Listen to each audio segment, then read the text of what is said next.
Perashá Vayerá, como o título diz, a visita dos anjos. Visita dos anjos.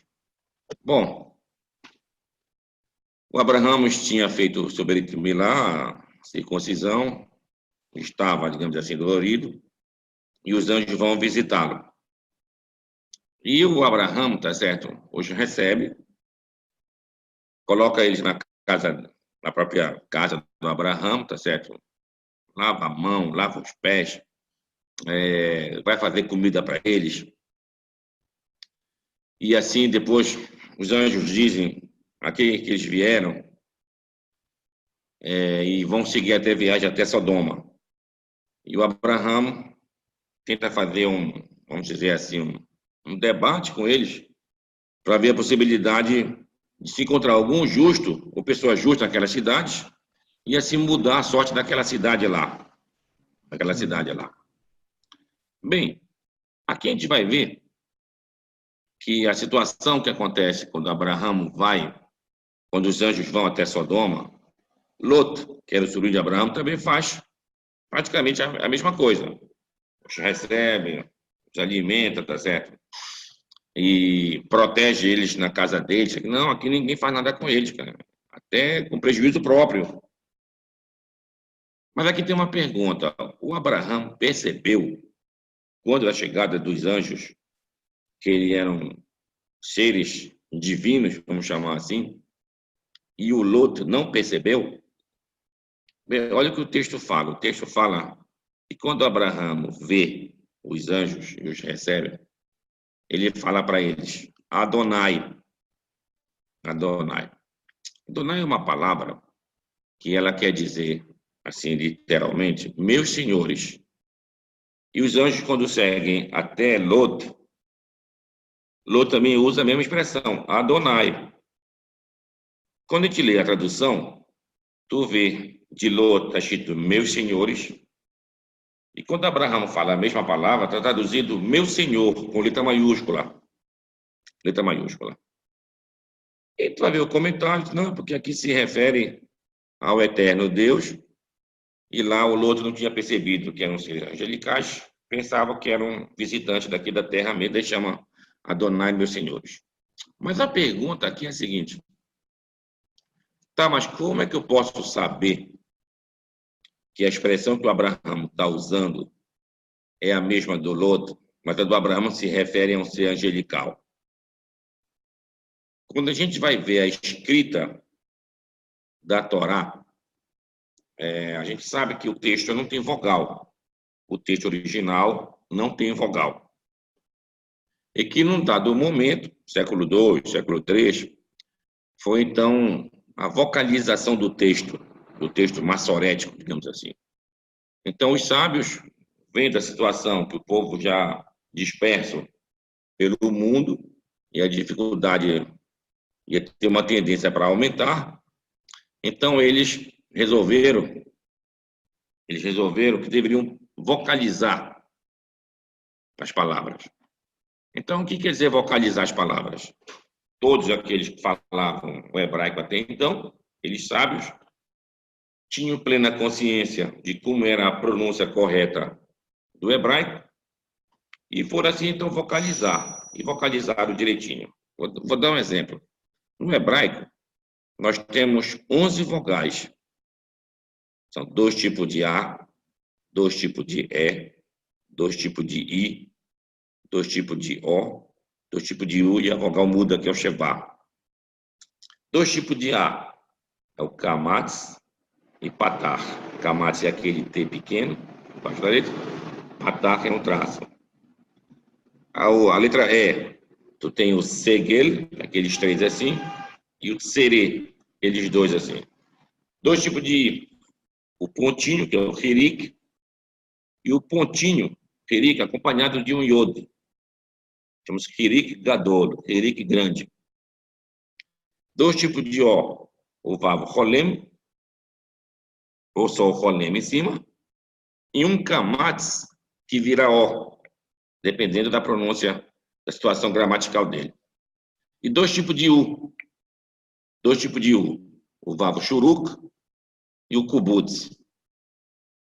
Carol, que apertaram aqui na porta e ela não está dentro do quarto, não está ouvindo. Ei, Carol, vem aqui. Pois é, então, dois tipos de U, o Pavo Churuk e o Kubutz, e o Shevá. Filha, apertaram na porta, não sei se é aqui ou se é ali. Bom, então, esses dois tipos de vogal é como fosse, por exemplo, em português nós temos o E aberto e E fechado. O aberto, O fechado. Mas não temos A aberto e A fechado. Nenhum I curto ou I longo. Nenhum U curto, U longo, um exemplo. Então, o hebraico, quando ele fala, por exemplo, do patar, patar vem da palavra petar, petar, patuar, quer dizer aberto. Kamatz, kamatz é uma palavra que quer dizer assim, fechar, segurar assim, ó, com a mão. Se chama de kamatz. Bom, então eu tenho um A aberto, um A fechado. Bora ver uns exemplos. Em línguas ocidentais, que são as nossas, a gente não tem. Mas, por exemplo, no árabe, já falaram até hoje. Quando a gente vê, por exemplo, em futebol, as pessoas gritam olé, olé. Esse grito olé era o grito que os árabes davam quando eles estavam vendo, por exemplo, uma tourada. Eles gritavam o quê? Allah, Allah, o nome de Deus, tá certo? Eles reverenciam. E no ouvido do ocidental, é o mesmo caso daquele partido de Deus lá do Líbano, Hezbollah. O Hezbollah, da mesma maneira, no ouvido do ocidental, parece que é um O que está falando. Mas o certo é Hezbollah, um A. Então tem um aberto, A fechado. E assim com E. E dentro dessas divisões, também temos, vamos chamar assim de vogal forte e vogal fraca. As fortes, kamatz, é forte. Serê é um E forte. Hirik, com aquele iodo do lado, é um I forte. Rolem, ou vavo rolem, é um O forte. E o vavo churuk, um U forte. Os fracos, patar é fraco. Segel é fraco. Hirik sozinho é fraco. O kamatz que vira O é fraco. E aqueles três assim, kubutz é fraco. E o shevá.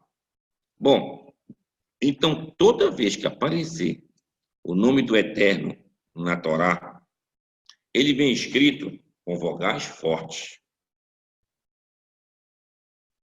Então, Adonai. Se o Adonai estiver escrito com aquele kamatz, que é a vogal forte, é o nome do Eterno. Então, quando Abraão fala Adonai, pode ver no texto maçorético lá, ele está com kamatz. E quando Lot fala, não, ela está com patar, Adonai. Então, lá, de fato, quer dizer, meus senhores, letra minúscula, que é daqui da terra. E do Abraão quer dizer, meu senhor. O Abraão percebeu que estava falando com o anjo. E chamou ou seja, praticamente de Deus. E aí vem uma outra questão. Mas o Abraão falou com um anjo, ou ele se dirigiu a Deus? Essa mesma pergunta, ela pode ser colocada também, mais adiante a gente vai ver, quando Jacob está voltando de Labã, aí ele vai e acaba tendo um encontro com seu irmão Esaú, o Esavo, e o Esaú vem com 400 homens ao seu encontro. E isso, Jacó teve muito medo. Nesse medo dele, ele vai atravessar o val de Jaboque, um rio pequeno. E ele fica mais atrasado, e lá nisso ele tem uma luta com um anjo. Nessa luta com o anjo toca na perna dele, no nervo ciático, ele fica coxo, mas ele vence a luta, tá certo? E o anjo diz, agora tu não terá mais Jacob, e sim Israel. Bom, e quando chega de manhã, tá certo? O Jacob chama aquele lugar da luta que ele teve com o anjo, chamou de Peniel, ou então Penuel, dependendo outro versículo está diferente. Mas todos dois querem dizer a face do Eterno. E o Jacó diz, porque eu vi Deus face a face. Panim, el panim. Aí, de novo, vem a mesma pergunta, mas o que foi que o Jacó viu? Ele lutou com o anjo ou ele lutou com Deus?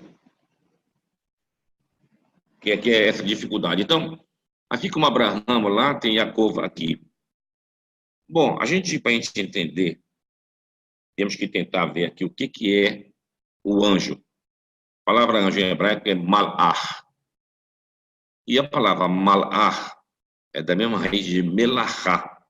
Melachá quer dizer obra, melachá quer dizer trabalho. Por exemplo, quando você lê o Kiddush para o Shabat, tu diz que Deus descansou, Mikol melartou, de toda a sua obra, melartou, o seu melachá, o seu trabalho. Então, o que tem a ver melachá e malach? Ah, malach é aquele que é responsável de fazer uma obra de Deus, de fazer uma tarefa de Deus. Aí se entende que é a palavra malach. Bom, no mundo de hoje, a gente já tem até uma compreensão, dá para fazer uma pequena comparação. A gente fala, por exemplo, nós aqui estamos se vendo agora, face a face, tá certo? E a gente pode dizer, não, falei com o seu Ulisses, falei com o seu Nilson e tudo mais. Mas a gente não está perto do outro.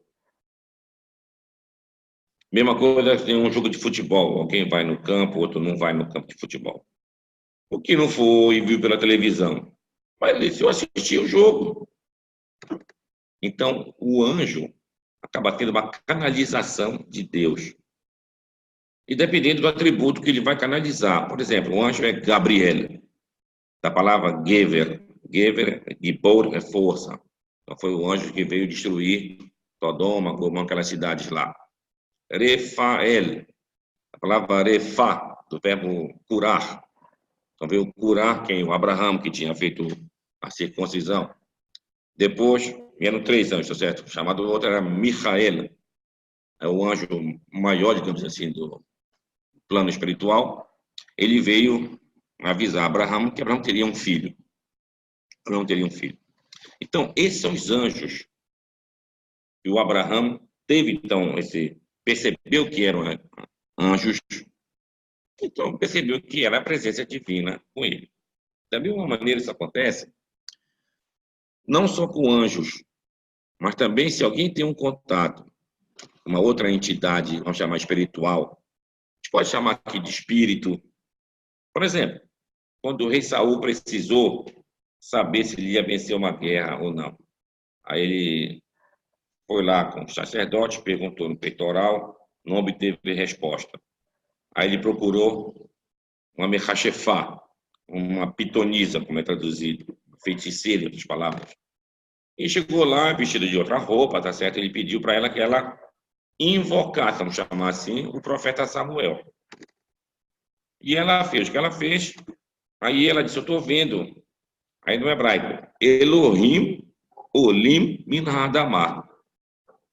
Se fosse uma tradução literal, eu estou vendo Deus subindo da terra. O que ela queria dizer? Que ela estava vendo um ser espiritual, um ser que não é desse mundo aqui. Ela chamou de um ser divino. Aí eu perguntei, como é ele? Ah, é um velho, barba branca, não sei o quê. Essa é Samuel. E com isso, então, ele acaba falando com o próprio Samuel, tá certo? E o Samuel disse, porque está perturbando o meu descanso, e você não cumpriu com as coisas que deveria ter cumprido, fica sabendo que tu vais morrer e amanhã tu vai estar aqui do meu lado, junto comigo. Então, a palavra Elohim, ela tem várias interpretações, então, assim. Se a palavra Elohim aparece como referência ao Deus verdadeiro, então isso é Elohim sagrado. Se é um Deus qualquer, Elohim Acherim, se é um Elohim que não é sagrado. Se é um Elohim que se refere a um anjo, também não tem uma coisa sagrada nele. Se refere a um espírito, igual essa história da pitonisa, também não tem nada de sagrado nele. Elohim também se refere a juízes, o juiz daqui da própria terra. É uma frase lá na Perachá de Shpatim, Shemot, Elohim lo tekalel. Ao juiz, não maldigas.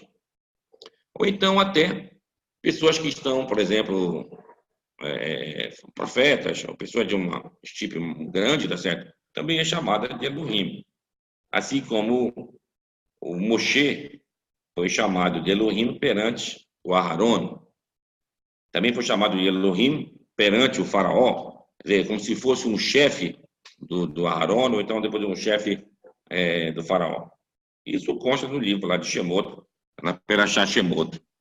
Então, Elohim tem essas traduções. Então, aquele que vai escrever um Sefer Torah, que é um escriba, ele tem que ter um pleno conhecimento que esse Elohim, nesse versículo aqui, é um nome sagrado, nome do Eterno. Então, eu vou me purificar. Esse Elohim aqui não é um nome sagrado. Então, não posso me purificar. Se eu me purificar, eu estou considerando um nome sagrado para uma coisa que não é sagrada. Então, como é que ele vai saber isso? Ele vai saber isso, que é chamado, a gente falando agora, de Massorá. Massorá é a transmissão. Que transmissão? Transmissão oral da Torá. Por exemplo, no Pirkei Avot, acho que é dos pais diz, Moshe Kibel Torá Misinai, Sarah li Roshua, vi Roshua lizkenim, os kenim linviim, Orviim Mesaruha Lenshei, Keneset Hagedolá, que é a primeira Mishnah do Masechet Avot, ou seja, da ética dos pais, que diz lá, Moshe recebeu a Torá no Sinai, a transmitiu a Josué, este aos anciãos, que eram juízes, este aos profetas, e os profetas transmitiram aos homens daquele grande sinédrio, quando da volta da Babilônia, através de Ezra, e Neemias e outros grandes profetas nessa época também. Bom, mas o que Moshe transmitiu? Se a Torá é escrita, já sabemos disso. Então, qual é a novidade que a Mishnah ela quer me ensinar? Não, ainda a Torá oral, essa transmissão oral vem desde Moshe, desde a época do Sinai lá. Então, o hebraico é uma língua, tá certo? E se tu não tiver uma chave, que é para tu saber ler o texto, até de leitura do texto, você não vai entender o texto. Vou dar um outro exemplo para vocês. Daqui a pouco vai ter a perachá de Vayetse. Vayetse. Fala assim o texto. Vayetse Yaakov e Bershava. Vayeler Harana. E saiu Jacó de Bersheva, aquela cidade ao sul de Israel, e foi para Haran, o lugar no norte da Síria de hoje, perto de Alepo. Então a palavra Vayetse. Yetse é do verbo latzet, sair. Mas bora conjugar esse verbo um pouco. Ora, os verbos no hebraico, para tu pegar a raiz, tu conjuga na terceira pessoa. Tipo, hu é ele. Do verbo latzet, sair. Hu yatzah, ele saiu. Hu yotze, ele sai. Hu yetse, ele sairá. Então, olha o nome da perachá. Vai yetse. Yetse está no futuro. Ou seja, que Jacó sairá de Beersheba. Vai ele, também está no futuro. E irá para Harã. Mas não é, a tradução não é essa. Bora ver o contrário. A gente lê o Shema Israel. Aí a primeira frase diz: Ve'a havta et Hashem Elokecha bechol levavecha ubechol nafshecha ubechol meodecha. Na tradução, e amarás no futuro o teu Deus, o teu coração, a tua alma, as tuas posses. Mas bora agora, então, também conjugar esse verbo lehov, que é o verbo amar. Então, eu falo assim, em relação agora a atá. Atá é tu. Atá ahavta, tu amaste. Atá ohev, tu amas. Atá tohav, tu amarás. Então, aqui está diferente. Lá no Shema Israel está ve'ahavta, e tu amaste o Eterno, e não amarás. Então, como é que fica isso aqui? Então, tem uma explicação, que é uma verdadeira, logicamente, que toda vez que tu tiver um vav, a letra vav, no começo de um verbo, ele muda o tempo do verbo. Então, vayetze, então, que era yetze, está no futuro, vai para o passado. Ve'ahavta, que está no passado, vai para o futuro. Então, isso é uma regra de transmissão oral, para tu entender como se dá a Torá. Então, em cima dessas regras, tá certo? É que a gente vai entender o que de fato é a Torá. Por exemplo, tem um texto lá em Devarim que diz assim, que eu não posso nem aumentar e nem diminuir nada que tem na Torá. Quer dizer aumentar e diminuir? Bora ver o que acontece. A gente percebe hoje em dia, por exemplo, em relação até ao texto da Perachá de Vayerá. Eis que o Abraham, ao receber os anjos, preparou uma comida para eles. Matou o animal, botou manteiga, botou a carne para eles comerem. Tá certo? Tá, mas a Torá proíbe que eu não devo misturar leite com carne.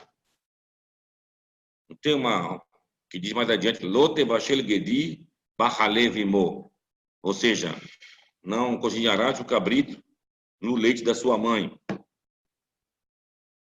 Então, como é que o Abraão estava fazendo? O nosso patriarca estava comendo lá manteiga com carne e ofereceu aos anjos também. Bom, aqui tem algumas explicações. Primeiro, pode ser dito, tá? Até a época de Abraão ainda não era proibido. A Torá foi dada só depois para Moshe Rabbeinu.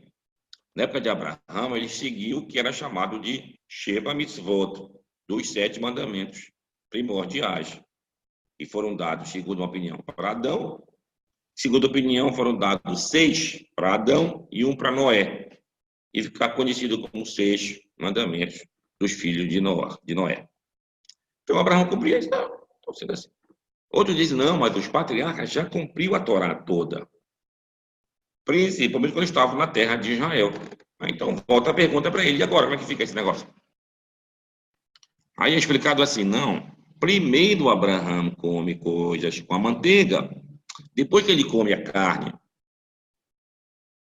Aí o que a Torá diz, Lotevashel Gedi, Bahalevimo, que eu não posso cozinhar o cabrito com o leite da mãe dele, tá certo? Dá para entender que é uma lei sobre a crueldade. A gente está pegando o cabritinho lá, o negócio, ela vai fazer com o leite da mãe dele. Só que o texto fala 3 vezes, esse versículo faz 3 vezes na Torá. Então, sabe, por que 3 vezes? Uma que tu não podes cozinhar o cabrito da mãe. Outra que tu não podes comer o cabrito junto com o leite, ou seja, a carne junto com o leite. E a outra que tu não pode nem usufruir dessa mistura de leite com carne. Então, o Talmud escreve que quem comeu carne só pode tomar leite de uma refeição para outra refeição.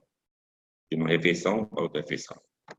Aí o Rambam, Rabi Moshe Ben Maimon, diz, olha, eles comiam no passado 2 refeições por dia. Não tinha o café da manhã, eles almoçavam como se fosse 9 horas, 9h30, 10 horas da manhã, e jantavam 3 da tarde, 3h30, 4 da tarde. E dormiam cedo. Escurecia, estava dormindo. Bom, então ele disse, olha, de 9 horas até as 3 são 6 horas. Então, se tu comeste numa refeição, carne, só pode tomar leite depois de 6 horas. Ainda traz mais uma consideração sobre isso. Quando o povo pediu carne no deserto, eles comeram tanto aquelas codornizes, tá certo? Que elas ficaram, assim fala o texto, entre os dentes ficaram presas. Hoje em dia, quando você come, você vai depois com um fio dental, ou então escova o dente, você limpa. Antigamente não tinha isso. Então a pessoa ficava com isso no dente. Então, se a pessoa fosse tomar leite em seguida, tem carne no teu dente, tá tomando leite, tá misturando. Aí tu espera 6 horas. Porque depois de 6 horas, se não tiver carne no dente, já não é mais considerado como uma carne. Então, olha, o Curambam vai muito longe, explica dessa maneira. Mas outros sábios explicam diferente. O Tosafot, que são os netos de Rashi, Rashi é um dos grandes comentaristas da Torá, ele diz, não, o sábio do Talmud falou, de uma refeição para outra refeição. Eu como que minha refeição? Ao comer minha refeição, vou comer pão. Faça berachá do Hamotzi Lechem Haaretz. Como? Quando eu acabo, tenho que fazer o quê? O Birkat Hamazon. Faço o Birkat, acabou a refeição. Agora, se eu quiser tomar leite, toma, é outra refeição agora. Então, no Shulchan Aruch, que é o livro, digamos, básico da lei, o Yosef Karo fixou a lei conforme o Rambam, 6 horas de carne para leite. Nas inserções do Rabi Moshe Serles, que era um sábio da Polônia, tá certo? Acho que é Nazi. Então, ele botou umas inserções de, não, mas aqui em nossos países fazemos dessa maneira. Quando não tinha discussão, é aquilo que escreveu o Yosef Karo. Quando tinha diferença, ele botava o que era diferente. Então, ele disse que lá, eles cumpriam só de refeição para refeição. Ou então estabeleceu até em forma de horário, 1 hora depois. Aí eu disse 3 horas depois. Já li que rabinos hispano-portugueses consideram só 3 horas. Então, voltando ao caso do Abraão, os anjos lá, eis que ele então serviu primeiro a manteiga, coisa de leite, e seguida serviu a carne. Tá bom, não tem nenhum problema. Se você ingerir o leite, logo em seguida tu pode comer carne, não tem nenhum problema nisso. O problema está somente em a carne e depois o leite. Bom, e dentro dessa situação ainda de carne e leite, eis que o frango, a galinha, não bota leite. Então não era para o frango estar dentro dessa categoria. Então houve um debate no Talmud. Uns sábios disseram, não, a galinha não faz parte desse grupo.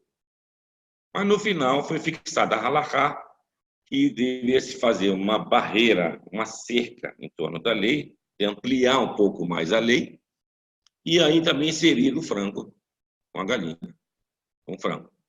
Alegando que se alguém comer frango, for permitido para ele comer frango com leite, ele vai pensar que é permitido e depois está ingerindo carne normal com leite. Foi assim. E o peixe? Não, o peixe não tem problema. Aí o Bet Yosef, que é o Yosef Karo, ele tem um comentário sobre o antigo livro antes do Shulchan Aruch, que é o Tur. No comentário dele, ele está falando lá das proibições de leite com carne. Mas numa certa passagem apareceu leite com peixe. Então todos sabem que foi um erro de escriba. Onde era leite com peixe, está falando aqui leite com carne. Então muitos sábios, tem até um sábio famoso, se vocês já ouviram falar, chamado Hizkiah da Silva. Ele morava em Jerusalém em 1700 e tal. Logicamente que era de famílias portuguesas, tá certo? Então, ele tem um livro chamado Peri Hadash, comentário dele. Ele falou, não, de fato, isso foi um erro de escriba. E nunca se ouviu falar que é proibido você ingerir leite com peixe. Você pode ingerir. E outros sábios, Rabi Shalom Bechá, pode comer sem nenhum problema leite com peixe. Mas tem alguns, senão não foi erro. De fato, é proibido tu comer leite com peixe. Então, às vezes, por isso que é importante quando você está dentro do judaísmo, tá certo? Aí você vai viajar halachot, vai ser importante tu saber a tua origem. Se você é ashkenazi, se você é sefaradi, se você é do Iêmen, se você é hispano-português, se você é isso aqui, porque essa particularidade, ela vai te dizer como é a lei que você deve seguir. Quando alguém se converte ao judaísmo, tá certo? É dado a ele a escolha. Tu quer seguir que origem? Do ashkenazi? E você escolhe. Isso ele escolhe. Bom, então essa é a lei em relação à questão, primeiro que a gente está falando aqui, da Massorá. Então os sábios fizeram leis, tá certo? E aumentaram. Aí vem a pergunta, mas pode aumentar a lei? Não está escrito lá que eu não posso nem aumentar nem diminuir. Como é que o sábio vai e aumenta a lei? Bota frango lá que não está inserido na lei original. Então aqui que vem te explicar. Não, o que eu não posso aumentar e nem diminuir não é na Torá escrita. Para escrita eu não conheço. Porque é na Torá dos sábios que estão me explicando como é que eu devo ler aqui a Torá escrita. Então, na palavra dos sábios eu não posso nem aumentar e nem diminuir. Agora, voltando ao Abraão lá. Então, o Abraão, ele deu, digamos assim, corretamente, primeiro a manteiga, depois deu a carne para os anjos comerem lá, e os anjos comeram. Bem, Quando o Abraão, tá certo, fala com os anjos, os anjos eram três, mas só vão dois para falar lá com Loto. Aí chegam lá com Loto. Loto, no começo, não reconhece que eram anjos. E nem as pessoas, muito menos lá de Sodoma. Tanto que eles queriam conhecer, naquele sentido, essas pessoas. E o Loto protege. E até oferece a filha dele, para ver onde chegava o ato de hospitalidade. E os anjos foram obrigados, então, a cegar aquelas pessoas lá. E o anjo ouvido, olha, sai dessa cidade que ela vai ser destruída. E o Loto fala isso para sua família. E eis que os seus genros zombam. E o Loto sai com a mulher dele e duas filhas. Eis que a mulher olha para trás e acaba virando uma estátua de sal. Que a gente pode interpretar assim. É uma colocação, a gente está especulando aqui. Uma destruição. Digamos que na destruição houve uma radiação. Quando ela olha para trás e se atrasa de uma certa maneira, acaba alcançando ela também essa radiação. Isso é uma coisa. Outros dizem não, que ela olhou para trás, que no fundo ela estava ainda com saudade daquele mundo lá de Sodoma. Por isso que ela morreu. Aí o Loto segue, fugindo com as suas filhas, tá certo? E chega até uma caverna e fica lá. De lá eles assistem à destruição daquelas cidades de enxofre e fogo. Para entender que é uma grande explosão que houve lá. E elas pensam, olha, o mundo acabou. E o Loto, no seu desespero, começou a ficar, digamos assim, um beberrão. E as filhas aproveitaram, então bora dar mais vida para o papai aqui. E vamos ter que procriar. Então a primeira filha vai se deita com ele, depois a segunda vai também. A primeira tem um filho chamado Moabo, e a segunda chama seu filho de Amon. É dito que Moab, vem da palavra Meav, que quer dizer em hebraico do pai. Então ela estava dizendo, de quem é esse meu filho? É do papai. Já a outra foi mais cautelosa e botou Amon, que quer dizer Am quer dizer povo. Um povo, não disse quem era. Por chegar mais adiante, lá em Devarim, a gente vai ver que lá tem uma certa proibição, digamos assim, da entrada na congregação do Eterno de pessoas que são originárias de relações proibidas, relações incestuosas, relações de adultério, tá certo? As pessoas não podem entrar na congregação do Eterno. Entre elas, está lá considerado também os moabitas e os amonitas. Então, imagina, olha o que aconteceu com Lot. O Lot era um personagem bíblico. Não parecia uma pessoa ruim. Viveu junto com o tio dele, que era o Abraão. Seguiu o tio dele, não teve que seguir. Quando ficaram ricos, e não deu mais para comportar os dois juntos, teve que se separar. Aí o Lot foi morar em Sodoma.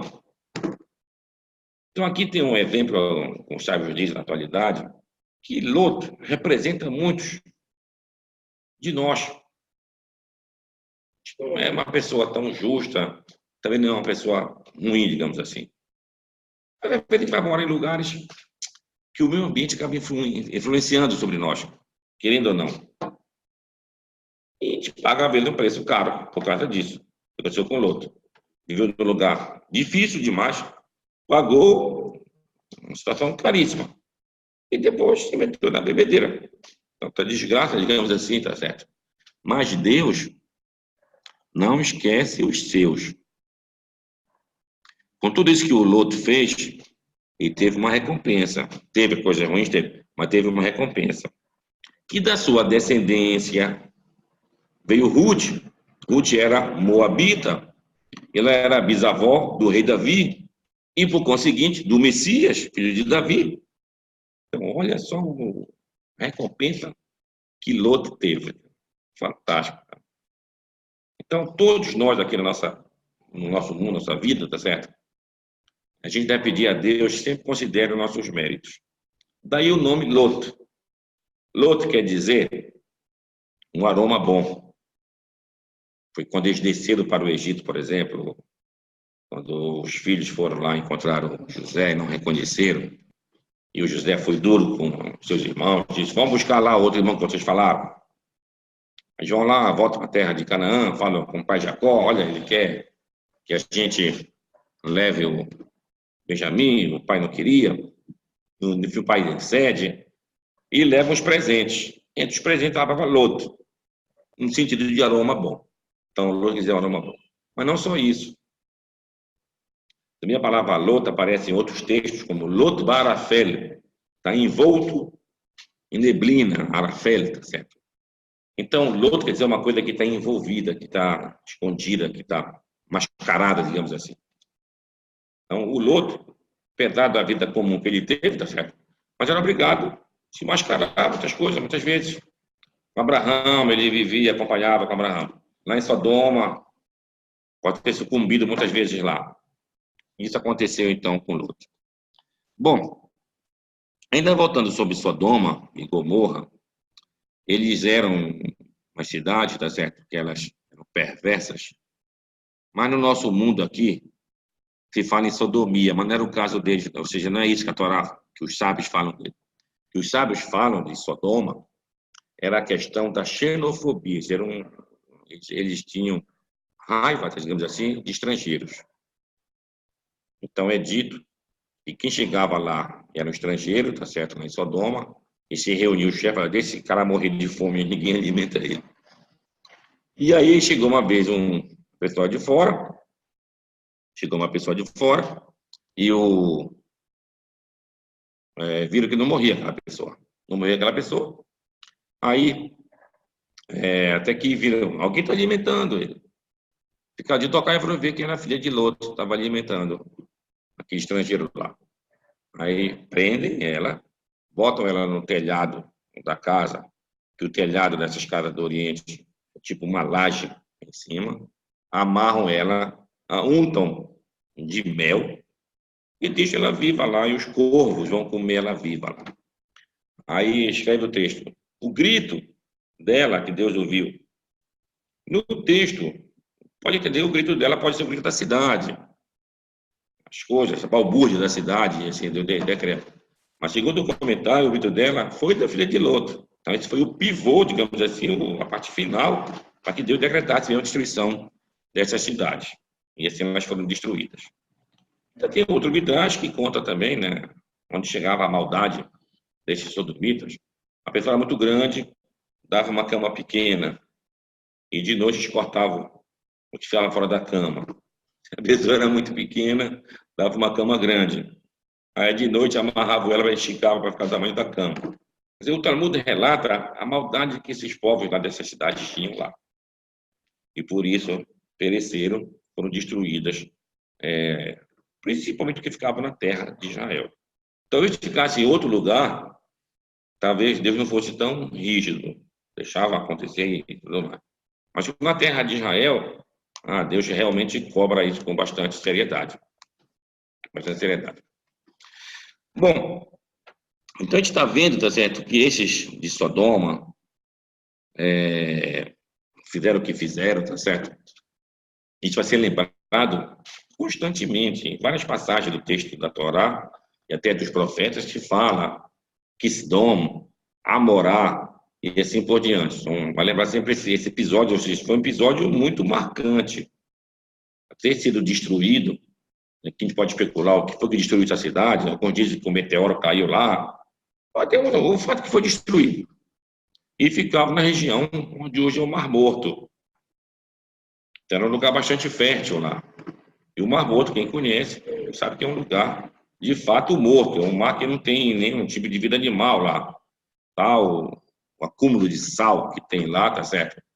E é uma dificuldade enorme lá de ter vida realmente. E quem vai passear ainda vê uma estátua lá que parece ser uma estátua e lembra de fato uma mulher, e lá é dito que seria a mulher de Lot que está lá. Então, de fato, a gente percebe daqui, tá certo, que os nossos patriarcas, nas suas andanças, tá certo, passaram por várias situações e tiveram que lidar com isso, tanto às vezes de perda, muitas vezes de sucesso. E não foi diferente nem com Abraão, nem com Isaac e nem com Yaakov. Bem, o que a gente vai ver ainda mais sobre isso é que na parte da Perachá, quando os anjos vão lá justamente com Lot, tá certo ainda, a pergunta é, como que aquelas pessoas queriam conhecer esses visitantes? Essa história, se vocês ainda não leram, procure no livro dos Juízes. Livro dos Juízes. Não sei agora se é Josué, não, acho que é Juízes mesmo. Lá fala uma história um pouco parecida com essa. Um levita morava no norte de Israel. A mulher dele era de Belém, de Beit-Lehem. E ela disse, quero visitar meus pais. Aí arrumou as coisas todas, né? Viajavam de camelo, ou de burro, tá certo? E andavam dias, ele veio do norte até Beit-Lehem. Lá ele ficou, a família do sogro dele, tudo mais. Aí ele queria voltar, o sogro atrasava ele. Até que ele conseguiu voltar. Quando ele volta, ele passa perto de Jerusalém, e ali ficava a porção da tribo de Benjamim. E ele fica numa cidade benjaminita. E um senhor lá o acolhe. Da mesma maneira, tentaram invadir a casa desse senhor para conhecer o levita lá e tudo mais. E aí ficou aquela situação complicada e acabaram, então, levando a mulher do levita. Usaram, estupraram, fizeram tudo que quiseram com ela, tá certo?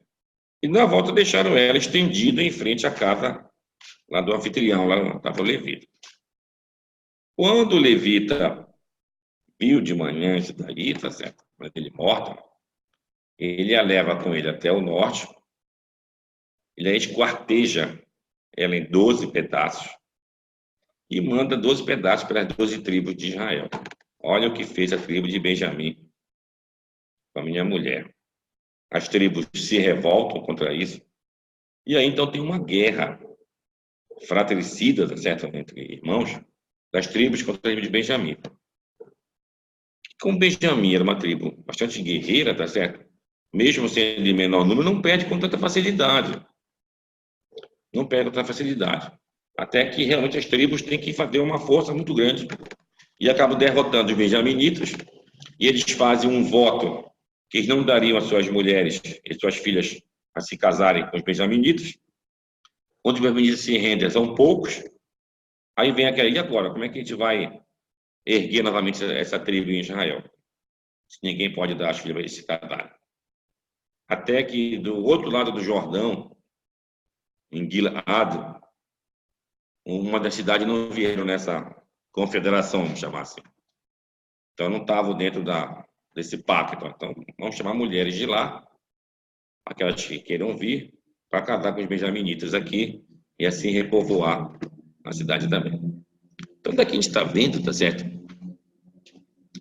A situação dessa história de alguém querer invadir uma casa e a pessoa dar sua própria filha ou até sua própria mulher, tá certo? Porque onde chega esse ponto? Onde chega esse ponto é o seguinte, é tão impensável no passado, tão dentro de contexto de Torá, que alguém fosse ter relação de homem com homem, cara. É uma coisa impensável isso. Então, olha, leva aí a minha filha, leva aí a minha mulher, cara. Mas, então, isso é impensável. Tanto isso é verdadeiro que o Talmud não trata dessa questão. Olha, o Talmud fala quase de tudo, fala lá. Mas é uma questão que está fora de contexto, não fazia parte da sociedade israelita, nem no passado, nem. Fazia parte, sim, da cultura grega, cultura romana, entre outros povos. Mas, então, o Talmud nem fala disso. Bom, então a gente percebe aqui que essa história acabou se repetindo lá E é chamada aquelas pessoas que fizeram de Anshei Belial, homens de Belial, ou de Belial. E o que é Belial? Bom, Belial, que a gente vê aqui, algumas pessoas se referem a isso como se fossem seres do anjo da morte, seres ruins de Belial. Mas Belial, de fato, quer dizer Belial, sem o fardo da lei. É o que chama de inglês out the law, fora da lei, em português. Então, Belial. Então, essas pessoas não tinham compromisso com nada, tá certo? Não viviam sob a tutela da lei de fato. Então, por isso era preciso que fossem extirpadas do povo de Israel, tá certo? Pessoas desse tipo. E aqui a gente percebe mais uma coisa. Se o povo não tinha coesão, a gente vê, por exemplo, tem um estudo chamado da crítica bíblica, que eles costumam falar que a Torá, uma parte dela foi escrita no reino do norte de Israel. Outra parte dela foi escrita no reino do sul de Israel. Ainda dão exemplos. Não, porque quando fala do reino do norte, nós eram mais politeístas. Então, eles usam o termo Elohim. E Elohim quer dizer um plural. Então, é um politeísta lá. E quando se refere no texto, tá falando do nome do Eterno mesmo, aquelas 4 letras, não, que eles eram mais monoteístas, que é a tribo de Judá. E depois o editor pega os textos, tanto do norte como do sul, e reúne e faz o texto que a gente tem hoje. É assim que é dito. Mas a pergunta é a seguinte: se de fato a gente tinha essa divisão, como teve depois do rei Salomão, tá, mas onde ficou então? Então, onde se tinha então o vínculo de pertencimento dessas tribos? Como é que essas tribos se reconheciam como se fosse um mesmo povo? Falavam a mesma língua, tinham a mesma lei, no caso a Torá, tá certo? Então, a gente vê que algo de muito importante aconteceu na história dessas tribos, ou na história do povo. Eu costumo dar alguns exemplos assim. Eu falei agora dos Moabitas, dos Amonitas, dos Edomitas, dos Filisteus, dos Cananeus. São povos, na história da humanidade, praticamente de insignificância nenhuma. São povos insignificantes. Totalmente insignificantes. Só são conhecidos porque na Torá a gente fala deles. Se não fosse isso, praticamente não era reconhecido. Só que nós, hebreus, vamos chamar assim, ou israelitas, também éramos iguais a eles em tamanho e também em importância. Os moabitas, os amonitas, os israelitas, os edomitas, eram povos pequeníssimos. Mas aqui que vem então a questão, a gente fica estupefacto. Sim, se os israelitas eram igual aos moabitas, igual aos amonitas, aí vem a pergunta, por que eles não tiveram o mesmo destino dos moabitas, dos amonitas, dos edomitas, dos filisteus, ou seja, desapareceram na história? Por que não? Os moabitas falavam hebraico, os amonitas também, os edomitas também, e havia os israelitas. Mas o que tinha tão diferente desse povo, cara? Então daqui a gente vê, tá certo, que a gente não tem como explicar do ponto de vista sociológico ou da historicidade, tá certo? O porquê da permanência desse povo. Então, algo de muito importante e muito impacto aconteceu dentro desse povo israelita, que no caso foi a saída do Egito e a entrega da Torá no Monte Sinai. Isso impactou o povo de uma maneira tão assim profunda que até hoje a gente vê os ecos desse impacto. Esse povo permaneceu até hoje. Aí a Torá e tudo mais. E acabou sendo, como se diz, só pelo fato de narrar as suas próprias histórias, isso servir de lição para as novas gerações, tá certo? E mostrar integridade, honestidade, tá certo? fez com que isso fosse uma coisa perpétua, contínua. Não é que os outros povos não tivessem seus sábios, não tivessem também os seus valores. Tinham também isso, logicamente. Mas não tinha algo de raiz. Quando a gente recebeu aquilo no Monte Sinai, e como é dito, não foi só uma pessoa que viu, que teve uma visão profética. Olha, eu falei com um anjo, uma história que a gente está vendo aqui. Não, aquele povo todo que estava lá no Monte Sinai viu, vamos falar assim, né? E ouviu a revelação do Eterno. Então, essa aqui é a diferença. A diferença está, então, no que se dá de diferente desse povo de Israel. A gente falou em ouvir, certo? O ouvir é algo tão importante que o Isaac, nosso patriarca, quando foi enganado por Jacó, digamos assim, tá certo? E ele apalpou, e diz, as mãos são as mãos de Esaú, mas a voz que eu estou ouvindo é a voz de Jacob, de Jacó. Se ele tivesse dado atenção à audição, ele estaria sendo correto. E o que se espera do israelita não é a visão, é a audição. É como dito, tu não viste nada no Monte Sinai, tu ouviste no Monte Sinai.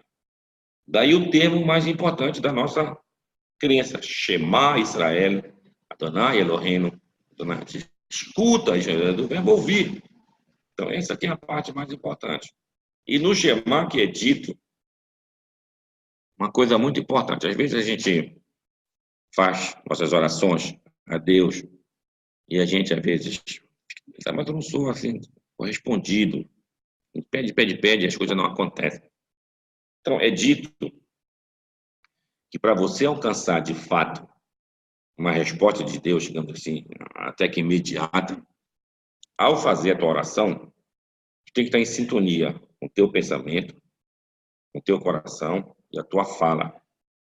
Isso vem do Shema Israel. Ao amar a Deus com todo o coração, é o sentimento. Toda a tua alma é o pensamento. E todas as tuas forças é a fala. A fala que pode ser forte ou não. Então, quando está em sintonia, ou seja, eu estou, digamos, fazendo oração a Deus. Eu estou na sinagoga, na sinagoga.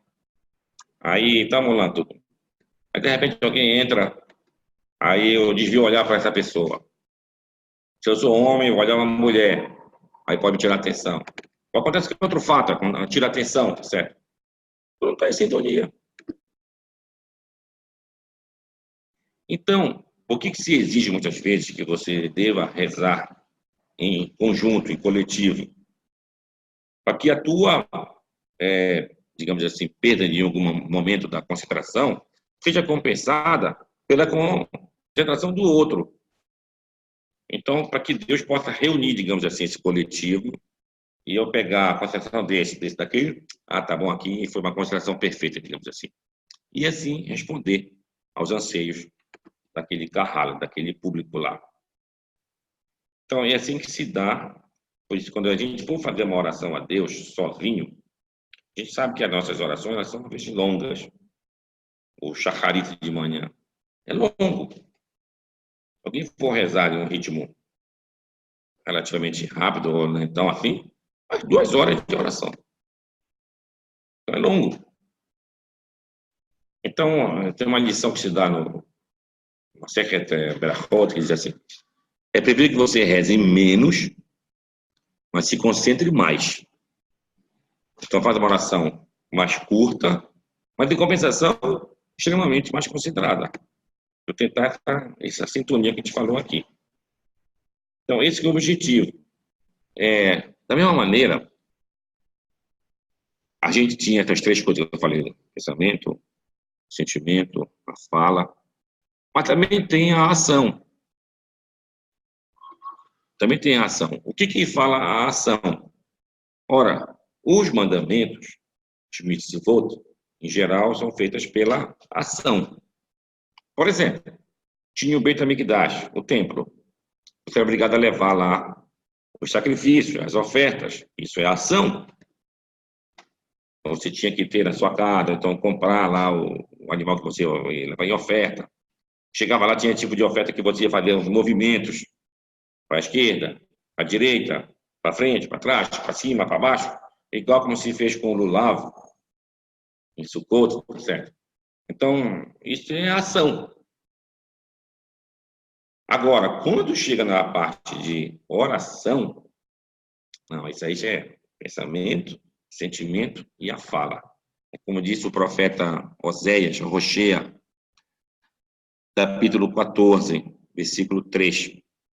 Ele fala assim lá, ele diz, shalemah farim sefateno.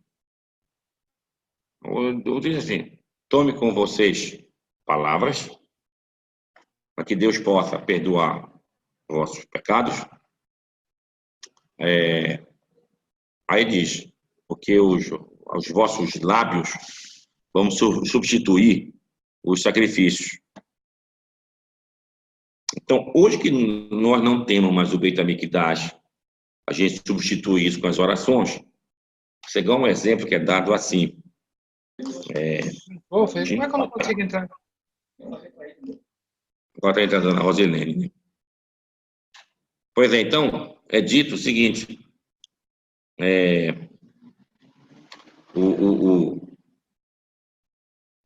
deixa eu pegar a fita meada aqui. Sim, aí o pai era um raham, era um sábio.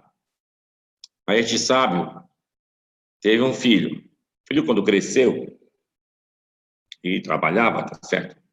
Costumava trazer para o pai 2 refeições por dia. De manhã, digamos assim, e de tardezinha. Até que chegou um tempo, o pai percebeu que o filho perdeu um pouco perdeu dinheiro, em outras palavras, baixou o seu nível de renda e não tinha mais como trazer essas 2 refeições para o pai. Mas, olha, meu filho, você não precisa trazer essas 2 refeições. Vem comigo, a gente vai à sinagoga de manhã, vai à sinagoga de tardezinha, a gente fala o Shema Israel de manhã, fala o Shema Israel da tardezinha para a noite, e falamos lá os ensinamentos da Torá. Isso está tendo mais valor para mim do que aqueles pratos de comida que eu trazia. Isso é o mesmo exemplo com o povo de Israel. A gente tinha o Beit HaMikdash. Lá a gente levava refeições. No caso, eram os sacrifícios. Até que a gente perdeu. E agora? Perdemos orações. Então, as orações fazem o papel exatamente, tá certo? Daquela ação anterior. Mesma coisa acontece, por exemplo, com o Kiddush. Fazer o Kiddush. O que é fazer um Kiddush? Para fazer o Kiddush, você tem que ter vinho, ou suco de uva, basicamente cacheiro, todos os dois, né? Aí o pão, que tu pode fazer na tua casa, aquele pão cansado, chama de halot, ou até em último caso, pode até comprar pão da padaria. Basta você saber que aquele padeiro lá não faz uma mistura com coisas proibidas, digamos assim. Sendo tudo correto, pode comprar o pão lá. Aí tu vai na tua casa, tem a tua refeição, aí tu faz o kiddush, bebe o vinho, lava as tuas mãos, naquela tedaim, faz o hamotzi e come o pão. Tá fazendo bem. Mas se alguém não tiver esse vinho, nem esse pão, e agora, o que ele faz? Ele pode fazer o kiddush, que é a santificação, no caso do Shabat, só com o dizer. Ele fala uma frase, Baruch Hamekadesh et Shabbat. Bendito aquele que santifica o Shabat. Já santificou o Shabat. Então, a lei, ela é algo assim que ela vê aquele nível, digamos assim, altíssimo de possibilidades para você cumprir, mas ela entende também as possibilidades diferentes de cada um. E conforme a tua possibilidade, tu vai ter. Ou seja, tem uma frase até bonita do Pirkei Avot que diz assim: devemos servir a Deus na opulência, na riqueza, e também na indigência, na pobreza. Não é porque eu sou muito rico, muita tentação, eu não posso servir a Deus. Não é porque eu sou muito pobre, não posso servir a Deus. Não, cara. Todos têm que servir a Deus, de uma maneira ou de outra. Então, essa que é realmente a chave para a gente ter uma vida repleta de bênçãos do Eterno. É o que a gente deseja, de fato, ao fazer um serviço divino. Quando se faz uma coisa coletiva, por exemplo, numa sinagoga, você vai perceber que não só um dirige aquela oração lá. A verdade é dividido, porque é aquele conjunto que vai fazer realmente o serviço ao eterno Deus. E quem não tiver a possibilidade de ir numa sinagoga, também não perde nada. Ele faz na sua casa, vai em outro lugar, tá certo? Com quantas pessoas ele estiver lá e faz ou até sozinho, faz a sua oração a Deus e está servindo a Deus. Então, esse que é o objetivo que foi de Abraão. É dito que Abraão rezava pela manhã. Ele indicou fazer o shacharit. O Isaac rezava pela tarde. Então, ele fez então a minchá. E o Jacó, fez o arbítrio. Mas ele veio uma pergunta. O de manhã, o shacharit, ele vem em lugar do sacrifício matinal, digamos assim. A minchá, que é de tarde, vem em lugar do sacrifício vespertino, que é de tarde. Mas e o arbítrio? Vem em lugar de quê? Inclusive, no shacharit, na minchá, a gente tem a obrigação, ao dizer a midá, da midá, de fazer a kedushá. E aquela frase que a gente vê, Kalazê, Elzê, Veamar. Kadosh, Kadosh, Kadosh, não se voto, Elohaaretz, Evodô. Então, isso só pode ser dito se você tiver um número de 10 pessoas, tá certo? Mas à noite, mesmo com 10 pessoas, tu não diz. Então, pergunta, por que a oração de Jacó, que também foi um patriarca como os outros dois, Abraão e Isaac, a dele não é assim, obrigatória, digamos assim. A questão que se dá é que o Jacó queria rezar de tarde, igual ao pai dele. Mas, de repente, o dia escureceu. Ele acabou rezando à noite, sem querer, digamos assim. Então, por isso que ficou o arbítrio sendo uma chamada reshut. Reshut é uma coisa que não é obrigatória. Não é obrigatória. Mas o Shema Israel é obrigatório de manhã e à noite. Manhã e noite, quando eu acordo e quando eu me deito para dormir. Para dormir de noite. Então é hora de fazer o Shema Israel. Só para terminar nosso comentário aqui, uma discussão no Talmud fantástica, na primeira página do Tratado de Berachot. E lá diz o seguinte: desde que horas eu devo rezar o Shema Israel da noite? Então lá é dito, a partir da hora que escurece o dia, bom, tem uma explicação, faz 3 estrelas, a partir que começa a noite. Até que horas? Até antes do amanhecer, a noite inteira. Mas o texto diz que eu devo rezar o Shahar na hora que eu acordo e na hora que eu vou dormir. Aí disseram os sábios, sim, a hora que eu vou dormir, cada um dorme numa hora que quiser, cara. Uns dormem cedo, uns dormem mais tarde. A noite inteira tem hora de dizer o Shema Israel. Tá bom. Sendo assim, a pergunta é, o Shema Israel obrigatório é aquele que eu digo no arbítrio, na oração da noite, ou é aquele que eu vou dizer antes de dormir, quando eu estou já na minha cama lá, eu vou dormir, eu vou dizer o Shema Israel. Qual é o obrigatório? Aí tem uma discussão dos sábios. A Irashi diz, não, o obrigatório é o do arbítrio. Não, é ao contrário, ele diz que o obrigatório é o antes de você dormir.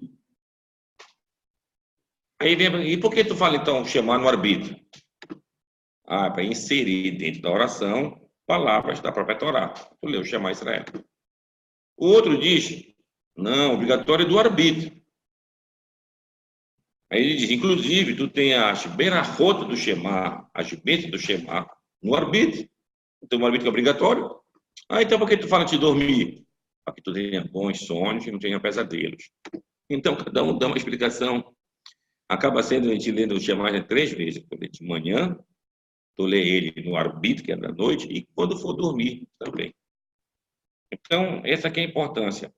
Então, A oração, se alguém não tem tempo de fazer uma oração grande, faz uma oração pequena. O importante é que vai servir a Deus de manhã, à tarde, à noite, como fazia o profeta Daniel, e obrigatório do chamar de manhã e de noite. Acho que até aqui vamos deixar abertas as nossas perguntas. É como eu costumo dizer, às vezes, se a gente entendeu tudo, não tem pergunta. Ou não entendemos nada, não tem pergunta. Tá Abino, bom? voltando um pouco lá na questão dos três anjos, o que a tradição diz a respeito desse anjo que canalizava a mensagem do Eterno? Quem que era esse anjo? Pois é assim. A Torá, ela não dá nome dos anjos, a não ser do livro de Daniel, mais adiante, tu vai ver lá o nome de anjos. O anjo Gabriel, o anjo Micael, são mencionados lá. E na literatura judaica, digamos assim, depois da Torá, tá certo? Aparece o nome dos anjos. Rafael, Capsiel, e assim milhares de anjos. Mas os anjos, tá certo? Como nós falamos, são canalizações do Eterno, e aquilo que a gente dá o nome é porque a gente está dizendo, o que foi essa canalização do Eterno aqui? Isso aqui foi para fazer a cura. Então a gente chama isso aqui de Rafael. Ou seja, nós é que estamos dando o nome à função do anjo que está acontecendo aqui, a função dessa canalização que está acontecendo aqui. Então, hoje, o nome então, somos nós. Vou dar outro exemplo para vocês. Aquele anjo que aparece para Bilam, eis que o Bilam está andando com a sua burra, né, aquela burra dele, ele passa num lugar estreito, a burra enxerga o anjo do Eterno, não quer continuar, e o Bilam vai e surra ela para ela andar, tá certo? Até que ela abre a boca e fala, por que tu está me surrando? Não sou a tua burra de sempre? Até que ele vê, então, um anjo também, tá certo? E o anjo chama a atenção dele. Tá? Esse anjo lá do Eterno lá, ele não tem nome no texto. Só se usa um nome lá, que não é o nome do anjo, tá falando para que ele veio, Le Satanlo, veio um anjo, tá certo? Veio como se fosse duas traduções. Uma para testar o Bilam, e a outra é para desviar o Bilam, certo? Então, a palavra Satan, no hebraico, é do verbo soter, sotar, listot. É tu sair de um caminho reto, pegar para cá ou para cá. Isso se chama listot. Então, Satan é aquele que faz a gente desviar para cá ou para lá. Mas é um anjo do próprio Deus. Então, também não tinha nome. Até a chegada do profeta Zacarias, lá já é chamado de Satan. O termo, tá certo? Mas essa função do anjo que vem destruir, o que vem, por exemplo, a 10 pragas do Egito lá, é chamado aquele anjo de Mashrit, anjo destruidor. Na nossa literatura rabínica, esse era o anjo Malahamavet, o anjo da morte, tá certo? É o mesmo Satã. Então, às vezes, os nomes, nós que colocamos nomes para esses, vou chamar de criaturas, porque qual é a dificuldade aqui? A dificuldade é a seguinte: nós não sabemos como é o mundo espiritual, digamos assim. A gente não sabe. A gente conhece o nosso mundo. O nosso mundo tem a pessoa tal, tem esse nome, a pessoa é assim, assim, assim. O nosso mundo aqui é o mundo da definição. O que é definição? Definir, uma palavra diz em português, é botar fim. O que é botar fim? Algo começa aqui, algo termina aqui. Por exemplo, tu vê uma mesa, definir essa mesa, eu meço ela daqui para cá, ela tem tantos metros, só que ela é retangular, ela é quadrangular e tem por diante. Eu estou definindo. Só que eu não posso aplicar numa lei de definições para o mundo do indefinido, que é o mundo do infinito. Lá não tem como definir. Isso chega ao ponto, Ulisses, da seguinte maneira. Quando a gente vive nesse mundo aqui, tem consciência de que você é, da tua altura, do peso, não sei o quê, das coisas que você é. Quando a gente morre, a gente deixa esse plano material, você vai viver num plano espiritual, digamos assim, No começo, tu ainda tens a sensação daquela forma que tu vivia nesse plano, ainda pode ver como você era aqui, mas depois aquilo vai dissipando. Aí a pergunta é quem eu sou lá no mundo espiritual? Que essa identidade que eu tenho lá no mundo espiritual é como se fosse assim, a mente da gente, tá certo? Ela não tem um começo, nem um fim. Ela só tem esse começo e fim porque ela está dentro do que a gente é agora aqui, tá certo? E da maneira que eu me expresso para esse mundo daqui, o que eu posso passar é as coisas aqui. Mas quando eu não estou mais, então pode ser uma coisa muito grande, eu não tenho definição. Então, nessa mesma categoria estão os anjos, entre outros seres espirituais. Então é difícil a gente definir isso. Por isso que é dito que os anjos são canalizações, todos eles geralmente levam o nome do Eterno, né? Pode ir, ó. Refael, cura de Deus. Samael, que a gente falou daquela ocasião lá da cobra, lembra? Samael, o veneno de Deus, tá certo? São coisas do plano divino. Então é difícil a gente dar uma conotação realmente do que é lá. Isso chama numa linguagem bem bonita. A gente pode dar exemplos antropomórficos, ou seja, de coisas da morfologia, ou seja, da forma que tu tem do mundo daqui. Mas a gente não sabe, de fato, como é lá. Um abraço, Ulisses, para você, nosso amigo Nilson também, seu Azariá, acho que a Rosilane, não sei se ela estava ouvindo a gente também. Um abraço para todos nós. Abraço. Lá, Até a próxima.